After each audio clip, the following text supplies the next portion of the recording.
quando você entra no fluxo da impermanência, chamado estado flow, você se torna sem limites.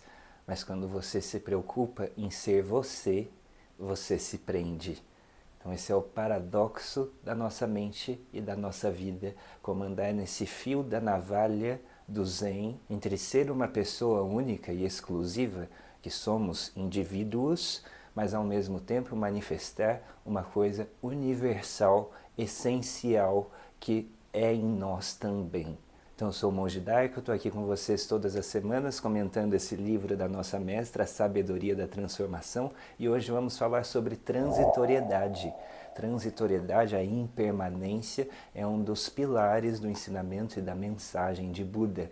Não existe nada fixo nesse mundo, nessa realidade, nesse universo. Está tudo se transformando em incessante transformação o tempo inteiro. É como se o universo estivesse se criando, se recriando, se fazendo e se desfazendo o tempo inteiro. As moléculas e os átomos estão se movimentando e essa parede atrás de mim está viva e está em movimento e transformação. Embora a nossa capacidade de visão e percepção nem sempre apreenda todo esse movimento que é incessante e absoluto. Então a única coisa fixa na realidade é a mudança e a transformação. Isso é um ensinamento de Buda, que ele percebeu da realidade observável da sua própria mente e da vida em si mesma. Ele percebeu que nada para, não existe um microsegundo de pausa no acontecimento incessante do movimento e da transformação cósmica de tudo que existe. Está tudo vibrando, está tudo se transformando, está tudo se movimentando. E o que eu tenho a ver com isso? Quer dizer que eu também estou sujeito a essa lei da transitoriedade. Eu também sou um processo em transformação sem começo nem fim. E essa é uma visão que o nosso mestre Dogen, fundador da nossa escola Sotoshu, fala com uma poesia, com uma delicadeza infinita, quando ele diz que nós somos o tempo. O tempo é a nossa vida, gente. O tempo é a existência. O tempo não é uma coisa girando, que o espaço está dentro do tempo ou vice-versa, mas a própria atividade do espaço, a manifestação da vida, da sua vida, é o tempo. É a atividade da vida cósmica, é a atividade da realidade. E nós somos intimamente essa coisa transitória, impermanente. A nossa vida passa mais rápida do que uma flecha lançada pelo melhor arqueiro. E Buda fala no Sutra de Lótus que é como se a gente estivesse numa casa que está pegando fogo e estamos lá muito distraídos com nossos aviõezinhos, mísseis e armas e não percebemos que está tudo sendo consumido pelas chamas da impermanência. E nós estamos nesse mundo transitório e não é porque isso tudo acaba que eu vou fazer de qualquer jeito ou que eu não vou dar valor.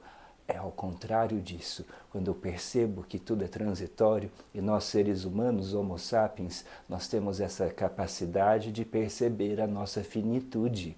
Nós sabemos que nós vamos morrer, não lidamos muito bem com isso e justamente porque nós sabemos da nossa finitude, nós precisamos encontrar formas de dar um valor heróico à nossa vida, que a nossa vida não seja pequena, embora seja curta, mas que nós possamos fazer coisas grandiosas que se conectem com a grandiosidade da vida. E para fazer isso é preciso sair das nossas bitolas, desse eu, muitas vezes mesquinho, insatisfeito, neurótico, sempre preocupado se as coisas vão funcionar para mim. Mas de repente é possível deixar essa autopreocupação de lado e produzir coisas que sejam boas tanto para mim quanto para os outros seres. E essa é a visão que a gente fala, é uma consciência superior, é o trabalho, a atividade dos seres iluminados no mundo, que percebem que tudo que existe, tudo que começa, inevitavelmente termina, tudo que se une, inevitavelmente separa, e não se preocupa com isso, pois compreende que é essa a natureza da vida e a natureza de si mesmo. A normalidade das coisas é essa inconstância, mas isso não quer dizer que eu faço de qualquer jeito, Pelo contrário, justamente porque tudo está sujeito ao aparecimento e desaparecimento, eu vou fazer o meu melhor, eu vou fazer com excelência. Então, para aprender a apreciar a vida em verdade, de uma maneira sincera e profunda, é preciso aceitar, abraçar a finitude de nós mesmos e a inconstância da natureza. Então, para que segurar e se agarrar a anos de bagagem emocional para preservar um personagem, uma identidade que na verdade é só uma construção da sua cabeça? Porque quem você é não tem limites, não tem idade. A força da vida que está pulsando aqui nessa sala que parece vazia, mas está cheia de movimento, é muito maior, muito mais ilimitada e poderosa do que o nosso ego.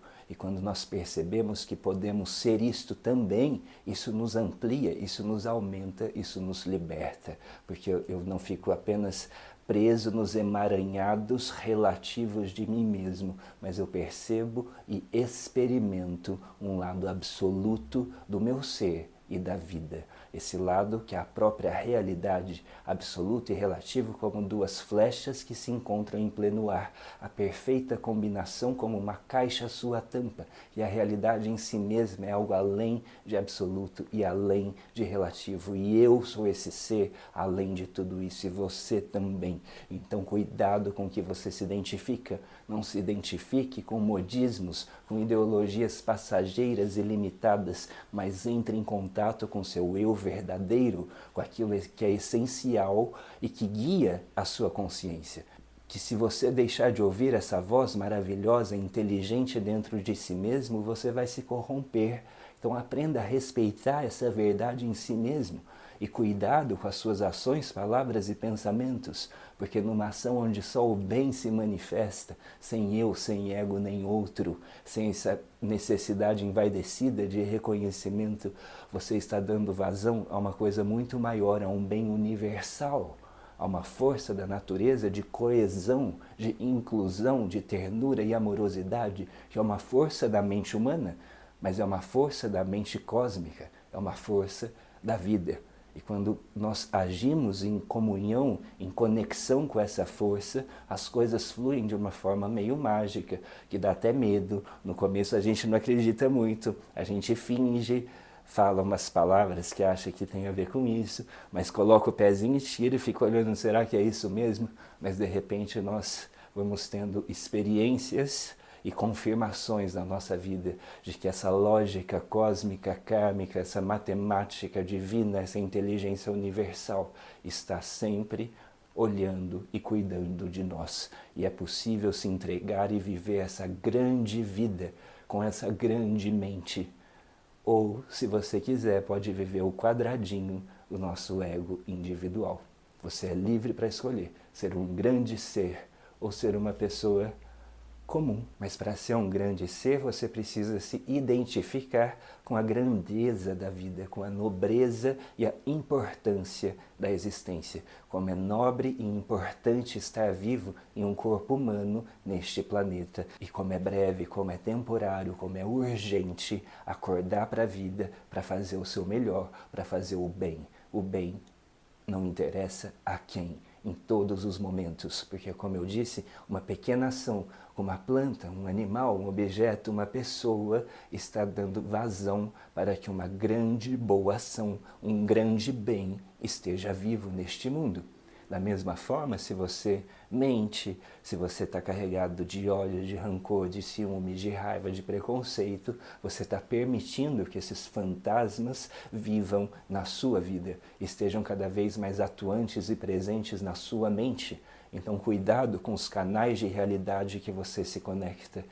Não existe nada fixo, nada permanente. Tudo é muito permeável, tudo é muito perene. E a nossa consciência vai se misturando, se transformando de acordo com o que a gente fala, as músicas que ouve, as ideias que tem, as ideologias que compartilha. Então preste atenção que tipo de ser você quer ser, sabendo que nós nos tornamos o resultado de inúmeras condições e situações pelas quais passamos.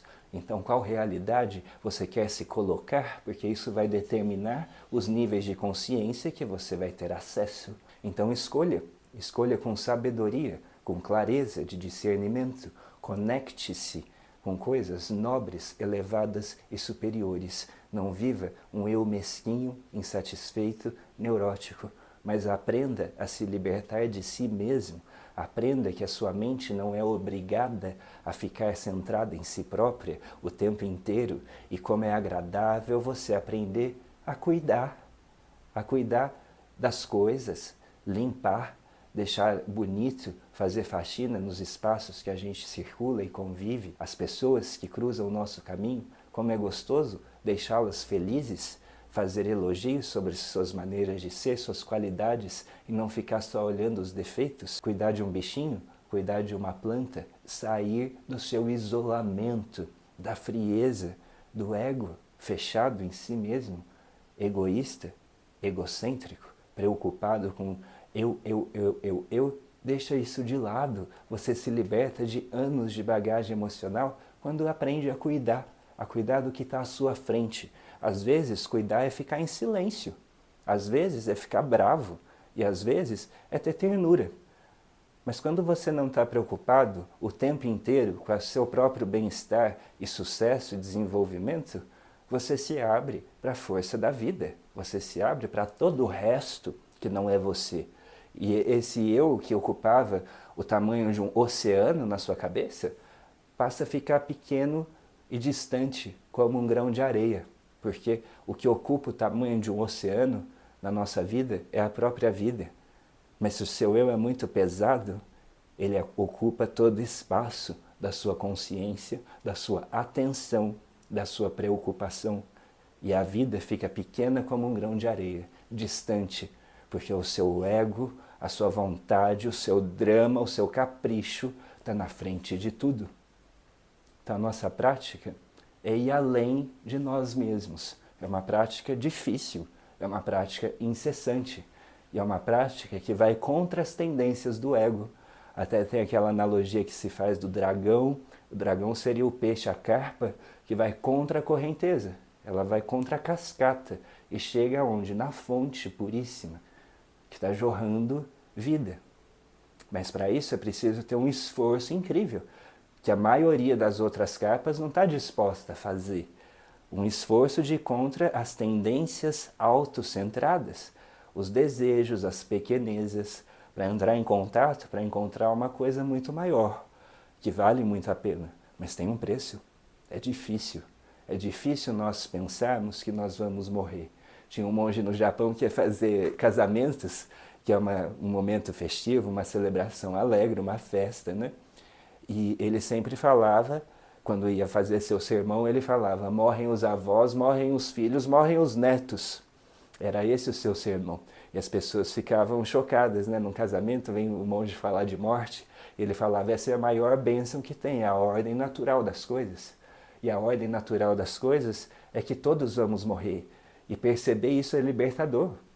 Você não vai cair num niilismo ou num medo do desconhecido, pelo contrário, você vai perder o medo da vida, você vai encarar as coisas de frente, porque cada momento vale a pena, cada momento tem valor, cada momento é transitório, cada momentinho de vida, sabe, arrumar um pequeno objeto, uma caneta, colocar o cinto de segurança no carro, dar um sorriso para alguém, às vezes cuidar de uma plantinha, mas quando você permite que o bem se manifeste através de você na vida, esse bem assume 10.000 braços e olhos capazes de cuidar e de atender às solicitações verdadeiras para diminuir o mal do mundo. Então aprenda a gostar de você, a gostar de ser e gostar de estar. Assim você vai fazer o seu melhor, e ao fazer o seu melhor com você mesmo, na sua vida, você vai estar fazendo o melhor para a sociedade. Se cada pessoa que acorda e faz o melhor que pode com tudo que a vida tem a oferecer em cada instante, o mundo vai se tornando cada vez melhor, porque as pessoas estão fazendo o seu melhor, não estão vivendo de qualquer jeito, porque aprenderam a dar valor na transitoriedade. E para isso é necessário se tornar, aprender a se tornar essa coisa mais fluida, esse fluxo da impermanência. O gelo e a água são a mesma substância, mas o gelo machuca, é duro, não permite que a vida se desenvolva. Enquanto a água flui, a água abraça, a água inclui e a água permite que a vida surja. E a água se torna suja para que o chão fique limpo. Então tenha esse olhar, essa fluidez de compreender a matemática da existência. Tudo que começa termina, nada existe por si só. E quando você faz o bem, esse bem volta para você de maneiras inimagináveis. Não espere perder as pessoas queridas e as boas oportunidades que a vida traz para apreciar e ver como você era feliz e não sabia. Seja feliz e saiba. Quando Maizumi Roshi morreu, o grande professor que ordenou a monja Koen no Zen Center de Los Angeles, a sua principal aluna fez um discurso muito emocionada dizendo: "Now I know you." Agora eu conheço você. Agora eu sei da sua importância e da sua grandeza. Agora que eu te perdi, que você não está mais aqui. Então não espere perder todas as pessoas queridas, porque todas as pessoas queridas inevitavelmente vão partir, às vezes antes e às vezes depois de você. Mas não espere isso acontecer para você saber o quanto gosta delas e achar maneiras de demonstrar. A vida é curta e a vida é importante para vivermos com luz, com clareza, com claridade e com excelência. Então dê tudo de si em cada instante, sabendo que você está fazendo, fez e sempre fará o melhor possível, e o melhor possível é o melhor para o maior número de seres. Então sou o Monge Daiko, estou aqui com vocês todas as semanas, comentando a sabedoria da transformação da nossa mestra Monja Koen Roshi. Já estamos no final. Deixa um like no vídeo, um comentário bem legal, compartilha com quem você gosta, e se ainda não se inscreveu no canal, se inscreve agora. E vai aparecer também um QR Code na tela que você pode fazer uma doação para o Zen do Brasil. A nossa sede em São Paulo é alugada, não é própria. Estamos construindo um templo próprio em Campos do Jordão. Então precisamos e contamos mais do que nunca com a ajuda de vocês. Desde tempos muito antigos, a Sangha budista vive, depende da generosidade de seus praticantes, na maioria das vezes laicos. Toda doação é bem-vinda, é importante, não só para nós, mas para você também, porque quando você faz o bem, esse bem aumenta cada vez mais na sua vida e o bem da vida se multiplica. Pode me seguir no Instagram também, Monge Daiko, e nos vemos em Zazen.